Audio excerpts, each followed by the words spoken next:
গণঅভ্যুত্থানে আহত সাহসী বন্ধু, আলোচকবৃন্দ এবং এই অনুষ্ঠানে সকল উপস্থিতি এবং শ্রোতাবৃন্দ, আসসালামু আলাইকুম।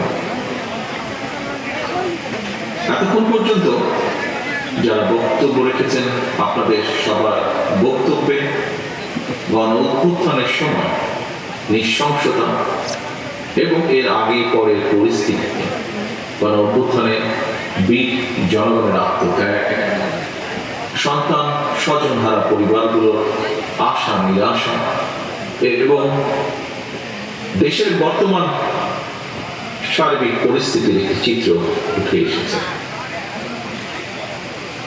প্রিয় উপস্থিতিবৃন্দ, ফ্যাসিবাদী বিরোধী জুলাই গণঅভ্যুত্থানের সময় দেশের অন্যতম শিল্প কারখানা নির্ভর সাভার আশ্রয় এলাকায় শহীদ পরিবারের স্বজন এবং আহতরা যে বক্তব্য দিয়েছেন, আমি আমার বক্তব্যে তাদের বক্তব্যগুলোকে প্রাধান্য দিয়ে কয়েকটি কথা আপনাদের সামনে তুলে ধরতে চাই।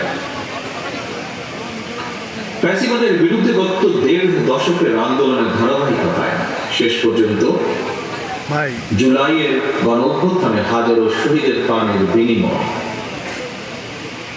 স্বৈরাচার এই দেশ ছেড়ে পালিয়ে যেতে বাধ্য হয়েছে। জুলাইয়ের গণঅভ্যুত্থানের সবচেয়ে বেশি সংখ্যক শহীদ হয়েছেন কিন্তু শ্রমজীবী মানুষ। বিশেষ করে এই সাভার আশুলিয়াতে শ্রমিকদের উপরে গণহত্যা চালানো হয়েছিল। হত্যা করে শ্রমিকদের লাশগুলোকে পুড়িয়ে ফেলা হয়েছিল, মানুষের লাশগুলোকে পুড়িয়ে ফেলা হয়েছিল। লাশের সঙ্গে এমন বর্বরতা, লাশের সঙ্গে এমন নির্মম, মনে হয় কারবালার যে নৃশংসতা তাকে বোধহয় হার মানিয়েছে। ৫ই আগস্টে ফ্যাসিস্টের পলায়নের দিন সাভার আশুলিয়াতে শ্রমিকদের উপরে গণহত্যা চলেছিল, মানুষের উপরে গণহত্যা চলেছিল।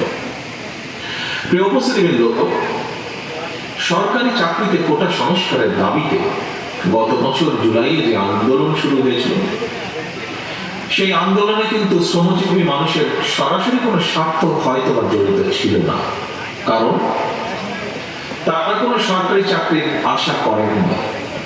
তাহলে প্রশ্ন আসে, পোশাক কারখানার শ্রমিক, রিক্সা চালক, দিনমজুর, ভ্যান চালক, অটোরিক্সা চালক, ট্রাক চালক, হেল্পার, সহকারী, দোকান কিংবা রেস্তোরাঁ কর্মী অথবা বিভিন্ন বয়সের নারী পুরুষ সকল শ্রেণীর মানুষ কেন সেদিন রাজপথে নেমে এসেছিলেন? একজন রাজনীতিবিদ হিসাবে, একজন রাজনৈতিক কর্মী হিসাবে আমি একটি কারণ খুঁজে পাই। এর কারণ একটাই, দেশের সকল শ্রেণী পেশার মানুষ, দেশপ্রেমিক গণতান্ত্রিকামী জনগণ বিশ্বাস করেছে রাষ্ট্র ক্ষমতায় ক্ষমতালোভী যে ফ্যাসিস্ট যে পালিয়ে গিয়েছে, তারা যদি রাষ্ট্র ক্ষমতায় থাকে, রাষ্ট্র ক্ষমতায় তারা থাকলে কৃষক, শ্রমিক, ছাত্র, জনতা কেউ তাদের গণতান্ত্রিক রাজনৈতিক অধিকার ফেরত পাবে না, কারোরই কোনো ন্যায্য দাবি আদায় হবে না। দেশপ্রেমিক গণতান্ত্রিকামী জনগণ বিশ্বাস করেছিল সেদিন যে ক্ষমতালোভী ফ্যাসিস্ট রাষ্ট্র ক্ষমতা কুক্ষিগত করে রাখতে সক্ষম হলে দেশের সার্বভৌমত্ব ভুলুণ্ঠিত হবে, এবং এই কারণে ফ্যাসিস্টদের সেই স্বৈরাচারের শাসনের বিরুদ্ধে দেশপ্রেমিক শ্রমজীবী কর্মজীবী মানুষ নির্দ্বিধায় শহীদ মৃত্যুকে সাহসের সঙ্গে সেদিন আলিঙ্গন করেছিলেন। প্রিয় উপস্থিতিবৃন্দ, সুতরাং সম্মানের সঙ্গে আমাদের স্মরণ করা দরকার, স্মরণ রাখা দরকার, স্রেফ একটি সরকারি চাকরি পাওয়ার আশায় শ্রমজীবী কর্মজীবী মানুষ রাজপথে জীবন উৎসর্গ করেননি সেদিন। এই জনগণ একটি ইনসাফ ভিত্তিক গণতান্ত্রিক মানবিক রাষ্ট্র প্রতিষ্ঠার স্বপ্ন নিয়ে, আকাঙ্ক্ষা নিয়ে রাজপথে নেমে এসেছিলেন।